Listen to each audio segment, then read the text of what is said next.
ओम नमो भगवते वासुदेवाय। आज सुनेंगे बृहस्पतिवार व्रत कथा। कहते हैं कि जो व्यक्ति हर गुरुवार भगवान विष्णु की पूजा करता है और हर गुरुवार की कथा सुनता है, गुरु बृहस्पति की और भगवान विष्णु की कृपा से उनकी सभी परेशानियां दूर हो जाती हैं। लेकिन गुरुवार की व्रत कथा और पूजा के कुछ नियम हैं जिनकी बड़ी ही सावधानी से पालन करना चाहिए।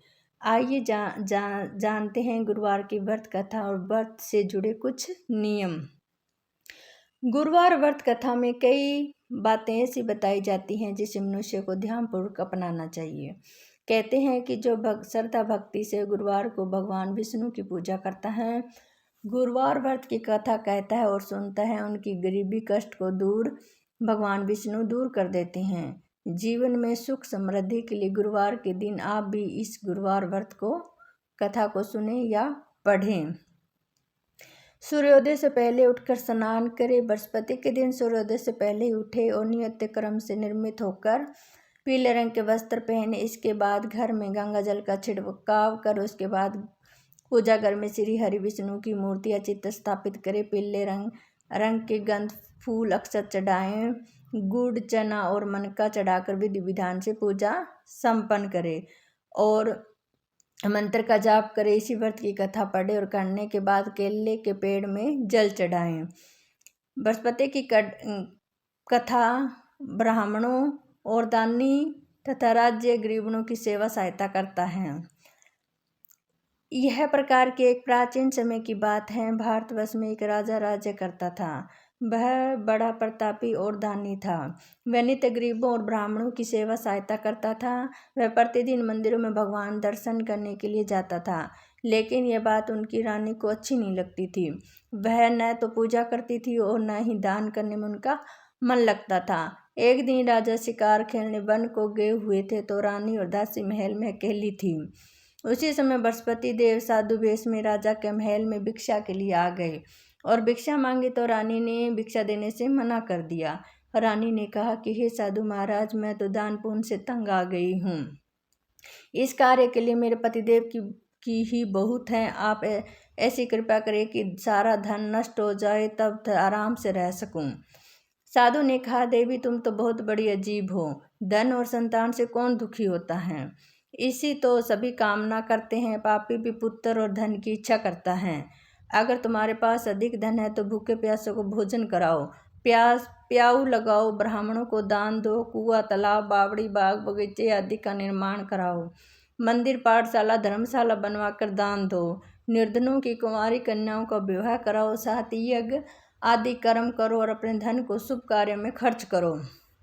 ऐसा करने से तुम्हारा नाम परलोक में सार्थक होगा और स्वर्ग की प्राप्ति होगी। लेकिन रानी पर उपदेश का कोई प्रभाव न पड़ा।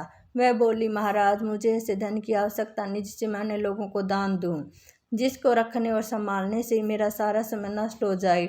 आप ऐसी कृपा के कि सारा धन नष्ट हो जाए, मैं आराम से रह सकूं।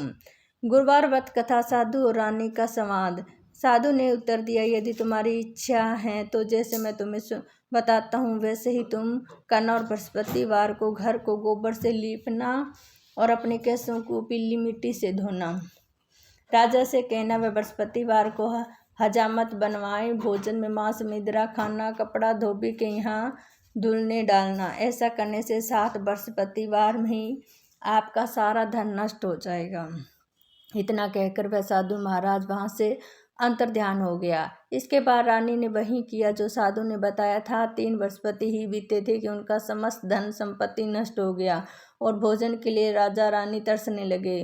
तब एक दिन राजा ने रानी से कहा कि तुम यहाँ पर रहो, मैं तुम्हारे दूसरे देश में चाकरी के लिए चला जाऊं, क्योंकि यहाँ पर मुझे सभी मनुष्य जानते हैं, इसलिए कोई कार्य नहीं कर सकता। देश चोरी परदेश भीख बराबर हैं। ऐसा कहकर राजा परदेश चला गया। वहाँ जंगल को जाते ही और लकड़ी काट कर लाता और शहर में बेचता। इस तरह जीवन व्यतीत करने लगा। इधर राजा के बिना रानी दासी दुखी रहने लगी। किसी दिन भोजन मिलता था, किसी दिन जल पीकर ही रह जाती। एक समय जब रानी और दासियों को 7 दिन बिना भोजन के रहना पड़ा तो रानी ने अपनी दासी से कहा, हे दासी, पास ही नगर के में बड़ी बहन रहती हैं, वह बहुत धनवान है। तुम उसके पास जा और मेरे 5 शेर बेझर मांग कर ले आ, ताकि कुछ समय के लिए थोड़ा बहुत गुजर बसर हो जाए। दासी रानी की बहन के पास गई। उस दिन बृहस्पतिवार था। रानी का बहन उस समय बृहस्पति की कथा सुन रही थी। दासी ने रानी की बहन को अपनी रानी का आदेश दिया, लेकिन रानी की बहन कोई उत्तर नहीं दिया। जब दासी को रानी की बहन से कोई उत्तर नहीं मिला तो वह बहुत दुखी हुई और क्रोध भी आया। दासी ने वापस आकर रानी को सारी बात बता दी। सुनकर रानी ने कहा कि हे दासी, इसमें उसका कोई दोष नहीं है। जब बुरे दिन आते हैं तब कोई सहारा नहीं, और अच्छे बुरे का पता नहीं, विपत्ति में ही लगता है। जो ईश्वर की इच्छा होगी वही होगा, यह हम हमारे भाग्य का दोष है। यह सब कहकर रानी ने अपने भाग्य को कोसा। इधर रानी की बहन ने सोचा कि मेरी बहन की दासी आई थी, लेकिन मैंने उसे नहीं बोली, इसलिए वह बहुत दुखी हुई होगी। कथा सुनकर पूजा समाप्त कर अपनी बहन के घर गई और कहने लगी, हे बहन, मैं बृहस्पतिवार का व्रत कर रही थी। तुम्हारी दासी गई, लेकिन जब तक कथा होती तब तक न उठते हो न बोलते हैं, इसलिए मैं तो ना तो बोली और कहा, दासी क्यों गई थी? रानी बोली, बहन, हमारे घर अनाज नहीं था। ऐसा कहते कहते रानी की आंखें भर आई। इसने दासियों समेत 7 दिन तक भूखा रहने की बात भी अपनी बहन को बता दी। इसलिए मैं दासी को तुम्हारे पास 5 सेर बेझर लेने के लिए भेजा था। रानी की बहन बोली, बहन देखो, बृहस्पति देव सभी मनोकामना पूर्ण करते हैं। देखो, शायद तुम्हारे घर में अनाज रखा हो। पहले तो रानी को विश्वास नहीं हुआ, परंतु बहन के आग्रह करने पर उन्हें दासी को अंदर भेजा। दासी के घर के अंदर गई तो वहां पर उसे एक घड़ा बेझर से भरा मिला। उसे बड़ी हैरानी हुई। उसे बाहर लाकर रानी को बताया। दासी रानी से कहने लगी, हे रानी, जब हमको भोजन नहीं मिलता तो हम व्रत ही तो करते हैं, इसलिए क्यों न इसमें व्रत और कथा की विधि भी पूछ ली जाए। हम भी तो व्रत किया करेंगे। दासी के कहने पर रानी ने अपनी बहन से बृहस्पति व्रत के बारे में पूछा। उसकी बहन ने बताया, बृहस्पति के व्रत में चने की दाल, गुड़ और मनके से भगवान विष्णु को केले के वृक्ष की जड़ में पूजन करे और दीपक जलाएं और कथा सुने। उसी दिन एक ही समय भोजन करे। भोजन में पीले खाद्य पदार्थ का सेवन जरूर करे। इससे गुरुवार भगवान प्रसन्न होते हैं, अन्न, पुत्र और धन का वरदान देते हैं, साथ ही सभी मनोकामना पूर्ण करते हैं। व्रत और पूजन की विधि बताकर रानी की बहन अपने घर लौट आई। रानी और दासी दोनों ने निश्चय किया कि बृहस्पति देव भगवान का पूजन जरूर करेंगे। 7 रोज बाद जब बृहस्पति आया तो उसे व्रत रखा। गुड़साल में जाकर चना और गुड़ बीन लाई और उनकी दाल से केले की जड़ और भगवान विष्णु का पूजन किया। आप पीला भोजन कहाँ से आए? दोनों बड़ी दुखी हुई, परंतु उन्होंने व्रत किया था, इसलिए बृहस्पति देव भगवान प्रसन्न थे। एक साधारण व्यक्ति के रूप में 2 थालों में पीला भोजन लेकर आए और दासी को देखकर बोले, हे दासी, यह भोजन तुम्हारे और तुम्हारी रानी के लिए है, इसे तुम दोनों ग्रहण करना। दासी भोजन पाकर बहुत प्रसन्न हुई। उसने रानी से कहा, चलो रानी जी, भोजन कर लो। तुरंत रानी को भोजन आने के बारे में कुछ नहीं पता था, इसलिए उसने कहा कि जा तू ही भोजन कर, क्योंकि तू व्यर्थ में हमारी हंसी उड़ाती हैं। तब दासी ने कहा, एक व्यक्ति भोजन दे गया। तब रानी ने कहा, वह व्यक्ति मेरे लिए ही भोजन दे गया क्या? तू ही भोजन कर। तब दासी ने कहा, वह व्यक्ति हम दोनों के लिए 2 थालों में सुंदर पीला भोजन दे गए हैं, इसलिए मैं और आप दोनों ही साथ साथ भोजन करेंगे। यह सुनकर रानी बहुत प्रसन्न हुई और दोनों ने गुरु भगवान को नमस्कार करके भोजन किया। उसके बाद वे प्रत्येक बृहस्पतिवार को गुरु भगवान का व्रत और पूजन करने लगी। बृहस्पति भगवान की कृपा से उनके धन हो गया, लेकिन रानी फिर भी पहले की तरह आलस्य करने लगी। तब रानी बोली, देखो रानी, तुम पहले भी इस प्रकार आलस्य करती थी, तुम्हें धन के रखने में कष्ट होता था, इस कारण सभी धन नष्ट हो गया। अब गुरु भगवान की कृपा से धन मिला है तो तुम्हें आलस्य होता है। बड़ी मुसीबतों के बाद हमें यह धन पाया है, इसलिए हम दान पुण्य करना चाहिए। अब तुम भूखे मनुष्यों को भोजन कराओ, प्याऊ बनाओ, ब्राह्मणों को दान दो, कुआं, तालाब, बावड़ी और बाग बगीचे आदि का निर्माण कराओ, मंदिर, पाठशाला और धर्मशाला बनवाकर दान दो, निर्धनों की कुंवारी कन्याओं का विवाह करो, साथ ही यज्ञ आदि कर्म करो और अपने धन को शुभ कार्यों में खर्च करो। जिससे तुम्हारे कुल का यश बढ़े और स्वर्ग की प्राप्ति हो, पितर प्रसन्न हो। दासी की बात मानकर रानी शुभ कार्य करने लगी। उनका यश फैलने लगा। एक दिन रानी और दासी आपस में विचार करने लगी कि न जाने राजा किस दिशा में होंगे, उनकी कोई खबर भी नहीं है। उन्होंने श्रद्धापूर्वक बृहस्पति भगवान से प्रार्थना की कि राजा जहाँ भी हो शीघ्र वापिस आ जाए।